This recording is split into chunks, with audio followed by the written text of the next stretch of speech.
কক্সবাজারের টেকনাফে প্রায় 2,50,00,000 টাকা মূল্যের বিপুল পরিমাণ ইয়াবাসহ 2 মাদক পাচারকারীকে আটক করেছে বাংলাদেশ কোস্টগার্ড।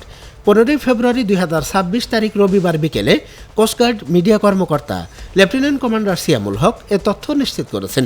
এ সময় তিনি বলেন, গোপন সংবাদের ভিত্তিতে একই দিন সকাল 11টার দিকে কোস্টগার্ড আউটপোস্ট শাহপরী দ্বীপ সদস্যরা টেকনাফ থানাধীন নয়াপাড়া সংলগ্ন নাফ নদী এলাকায় একটি বিশেষ অভিযান পরিচালনা করেন। অভিযান চলাকালে সন্দেহজনক একটি কাঠের বোটে তল্লাশি চালিয়ে প্রায় 50,000 পিস ইয়াবা উদ্ধার করা হয়, যার আনুমানিক বাজার মূল্য প্রায় 2,50,00,000 টাকা। এ সময় বোটে থাকা 2 মাদক পাচারকারীকে আটক করা হয়।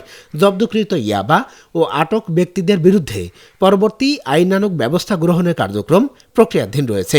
তিনি আরও বলেন, মাদক পাচার রোধে কোস্টগার্ড ভবিষ্যতে এ ধরনের অভিযান অব্যাহত রাখবে।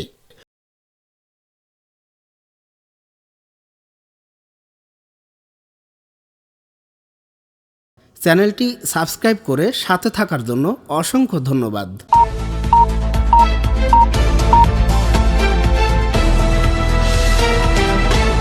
48 বাংলা টিভি, বাংলা ও বাঙালির কথা বলে।